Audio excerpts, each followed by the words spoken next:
Was bedeutet es, selbstbewusst aufzutreten? Woran erkennst du, ob jemand selbstbewusst ist oder nicht?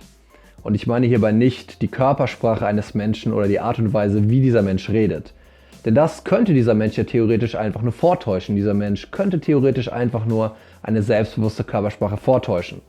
Sobald aber etwas passieren würde, was diesen Menschen aus dem Konzept bringt, würdest du merken, dass das alles nur vorgetäuscht war und sein Selbstbewusstsein nicht echt war. Nein, was ich hierbei meine, ist die wahre Quelle des Selbstbewusstseins. Das, was du instinktiv erkennst, aber oft nur schwer in Worte fassen kannst.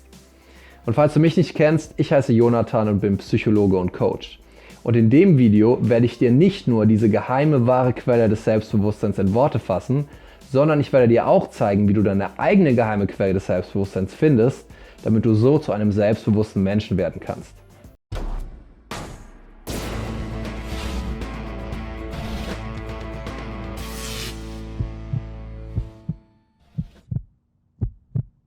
Wenn du dir selbstbewusste Menschen anschaust, dann haben sie immer eine Gemeinsamkeit. Klar, sie haben oft eine gewisse Körpersprache, eine gewisse Art zu reden oder eine bestimmte Art von Augenkontakt. Aber wie gesagt, ich meine hierbei nicht diese oberflächliche Ebene. Was ich meine ist, was diese Menschen, diese selbstbewussten Menschen auf einer tieferliegenden Ebene gemeinsam haben. Denn diese Gemeinsamkeit erlaubt es ihnen erst, sich so selbstbewusst zu verhalten, wie sie es tun. Und diese Gemeinsamkeit ist, sie brauchen im Umgang mit anderen Leuten keine bestimmte Reaktion auf sich selbst. Sie sind sozusagen losgelöst davon, wie ihr Verhalten bei anderen Leuten ankommt. Das bedeutet nicht, dass es selbstbewussten Menschen egal ist, was andere von ihnen denken, sondern dass sie lieber losgelöst und frei in ihrem Verhalten sind und damit vielleicht riskieren, der einen oder anderen Person vor den Kopf zu stoßen, als sich zu verbiegen und ihr Verhalten zu verbiegen, nur um von anderen Leuten dafür akzeptiert zu werden. Das heißt also, selbstbewusste Menschen sagen oder tun nicht irgendwelche Dinge, einfach nur um dafür Bestätigung zu bekommen oder dafür gemocht zu werden. Und sie nehmen auch kein Blatt vor den Mund, wenn es darum geht, den Dingen Ausdruck zu verleihen, die sie sagen wollen oder die sie tun wollen.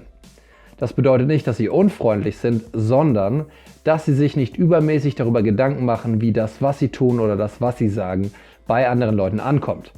Ich gebe dir mal ein Beispiel dafür. Stell dir mal vor, ein selbstbewusster Mensch befindet sich auf einem Seminar, um sich weiterzubilden.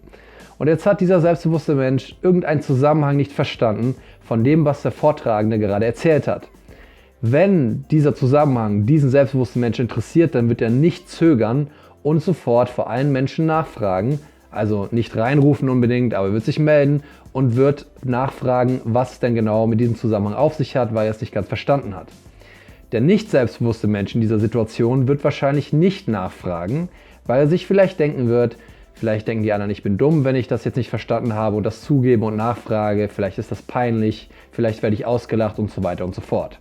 Dem selbstbewussten Menschen in dieser Situation wäre es allerdings um einiges wichtiger, dass er seinen Nutzen aus diesem Seminar zieht und diesen Zusammenhang versteht, als das, was diese anderen Leute vielleicht von ihm denken könnten. Und interessanterweise würden wahrscheinlich die meisten Leute es gut finden, dass er keine Angst gezeigt hat und dass er gefragt hat, wenn er etwas nicht verstanden hat. Aber wieso lässt jetzt dieses Verhalten Menschen selbstbewusst erscheinen? Zuerst mal, wenn du dein Verhalten stark kontrollierst und zensierst, mit dem Ziel, von anderen Leuten gemocht zu werden, dann schränkst du dich damit sehr ein.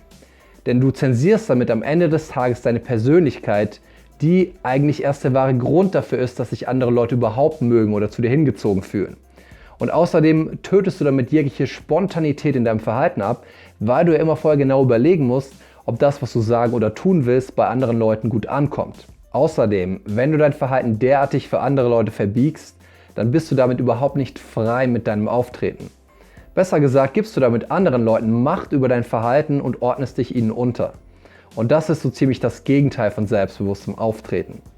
Wenn du auf der anderen Seite deinem wahren Selbst freien Lauf lässt, wenn du das sagst, was du wirklich sagen willst, was dich wirklich interessiert, das tust, was dir wirklich gefällt, das, was du wirklich magst, dann lässt du damit deinem wahren Selbst freien Lauf und bist so im wahrsten Sinne des Wortes selbstbewusst, weil du so dein Selbst nicht mehr unterdrückst. Und damit bringst du deine persönliche Freiheit zum Ausdruck, die bei anderen Menschen als ein selbstbewusstes Auftreten erlebt wird. Und es ist genau dieser freie Ausdruck in deinem Verhalten, wenn du das tust und das sagst, was dir wirklich Spaß macht, was dich wirklich bewegt, nicht weil andere Leute das mögen, sondern weil du das magst. Es ist genau dieser freie Ausdruck in deinem Verhalten, der bewirkt, dass andere Menschen sich durch die Bank weg zu dir hingezogen fühlen werden, weil er eben so echt ist. Und um dieses freie und selbstbewusste Auftreten zu erreichen, musst du paradoxerweise losgelöst davon sein, wie dein Verhalten bei anderen Leuten ankommt. Wie schon gesagt, es geht hierbei nicht darum, dass es dir egal ist, was andere von dir denken, sondern es geht darum, dass du nicht emotional abhängig davon bist, was andere von dir denken. Das heißt, dass du nicht die Sympathie oder die Bestätigung anderer Leute brauchst, um dich gut zu fühlen. Wie gesagt, um das nochmal klarzustellen, ich meine damit nicht unfreundlich sein zu anderen Menschen oder dass du aus Prinzip immer unangepasst bist, auch wenn es keinen Grund dafür gibt, oder dass die anderen Leute egal sind. Auf keinen Fall. Sei ruhig freundlich zu anderen Menschen und kümmere dich um sie, aber mach dein Leben nicht von ihrer Bestätigung oder von ihrer Kritik abhängig. Denn es ist nämlich so, am Ende des Tages kannst du sowieso nicht kontrollieren, wie sich andere Menschen dir gegenüber verhalten. Denn es gibt einfach zu viele Dinge, die im Leben einer Person passieren, auf die du keinen Einfluss hast. Die einen Leute mögen dich, die anderen Leute mögen dich nicht. Aber das ist am Ende des Tages gar nicht so relevant. Was am Ende des Tages wirklich zählt ist, dass es dir wichtiger ist, dass du dich selbst magst, als dass andere Leute dich mögen. Und ich wiederhole diesen Satz noch einmal, weil er so wichtig ist. Was am Ende des Tages zählt ist, dass es dir wichtiger ist, dass du dich selbst magst, als dass andere Leute dich mögen. Und das, mein Freund oder meine Freundin, ist deine geheime Quelle des Selbstbewusstseins. Wenn es dir wichtiger ist, dass du dich selbst beeindruckst, als dass du andere beeindruckst, dann wird dein wahres Selbstbewusstsein ganz automatisch zum Vorschein kommen. Und um das Ganze jetzt auf dein Leben zu übertragen, würde ich dir Folgendes vorschlagen. Das nächste Mal, wenn du Umgang mit anderen Leuten pflegst, wenn du in einem Gespräch bist, achte darauf, ob du gerade versuchst, etwas zu nehmen. Das heißt, versuchst du gerade mit deinem Verhalten Anerkennung, Bestätigung oder ähnliches von anderen Leuten zu bekommen. Und wenn das der Fall ist, dann bist du in dem Moment emotional abhängig von der Reaktion der Menschen um dich herum. Wenn diese Leute positiv reagieren, fühlst du dich super. Wenn diese Leute negativ reagieren, fühlst du dich schlecht. Aber egal welcher dieser Fälle zutrifft, du machst dich in beiden Fällen etwas drastischer ausgedrückt zum Sklaven deiner Gesprächspartner. Denn du machst dein Verhalten abhängig von den Menschen um dich herum. Und wenn das bei dir der Fall ist, dann mach dir zuerst mal keinen Kopf. Wir alle finden Bestätigung von anderen Menschen schön und wir alle versuchen, Ablehnung durch andere Menschen zu vermeiden. Aber dein Verhalten deswegen zu verbiegen ist nicht der richtige Weg. Mach es dir stattdessen zur Gewohnheit, mehr nach deiner eigenen Bestätigung zu suchen, als nach der Bestätigung durch andere Menschen. Denn deine eigene Bestätigung gibt dir am Ende des Tages viel mehr und sie lässt dich dein eigener Herr bleiben. Aber paradoxerweise wirst du durch dieses Verhalten auch mehr Bestätigung durch andere Menschen bekommen, weil du so im wahrsten Sinne des Wortes selbstbewusst bist und deinem Selbst freien Lauf lässt.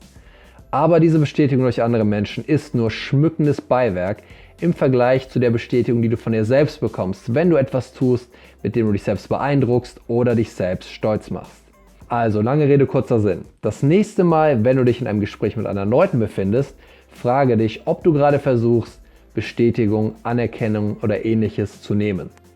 Und wenn das der Fall ist, dann frage dich, was du in dem Moment tun kannst, nicht um zu nehmen, sondern um zu geben. Was kannst du in dem Moment tun, um nicht die anderen Leute zu beeindrucken, sondern um dich selbst zu beeindrucken? Und wenn du dir diese Fragen stellst, dann wirst du auch Antworten darauf bekommen. Und es ist ziemlich wahrscheinlich, dass diese Antworten in eine neue Richtung weisen werden. Aber wenn du momentan dich nicht selbstbewusst fühlst, das aber gerne ändern würdest, dann musst du schließlich auch neue Dinge wagen. Also nur Mut. Und je mehr du es dir zur Gewohnheit machst, dein Verhalten nicht nach der Bestätigung anderer Menschen auszurichten, sondern um deine eigene Bestätigung und deine eigene Anerkennung zu bekommen, desto selbstbewusster wirst du dich fühlen. Aber vielleicht sagst du jetzt, schön und gut, Jonathan, das macht alles Sinn, aber ich habe keine Ahnung, wie ich das für mich in meinem Alltag umsetzen soll. Und wenn das der Fall ist, dann habe ich einen Vorschlag für dich. Wenn du magst, trag dich bei mir für ein kostenloses Beratungsgespräch ein. Und in diesem kostenlosen Beratungsgespräch werden wir dir einen Schritt-für-Schritt-Plan erstellen, mit dem du lernst, selbstbewusst zu sein. Es geht hierbei allerdings nicht um eine schnelle Reparatur, mit der du dich kurz ein bisschen selbstbewusster fühlst, sondern ich werde dir zeigen, wie du zu einem wahrhaft selbstbewussten Menschen wirst, sodass du in ein paar Monaten sagen kannst, wow, es hat sich so viel verändert. Ich habe mich so verändert. Und wenn du da Lust drauf hast, musst du nur auf den Link in der Videobeschreibung klicken und ein kurzes Formular ausfüllen. Und in diesem Formular frage ich dich dann nach deinen Kontaktdaten, damit ich dich auch erreichen kann und ich werde dir die eine oder andere Frage zu deiner aktuellen Situation stellen. Und es reicht hierbei vollkommen aus, wenn du diese Fragen mit 1 bis 2 Sätzen beantwortest, einfach nur damit ich ein ungefähres Bild von deiner aktuellen Situation bekomme. Also, ich freue mich von dir zu hören. Das war's von mir für heute. Halt die Ohren steif und wir sehen uns nächstes Mal.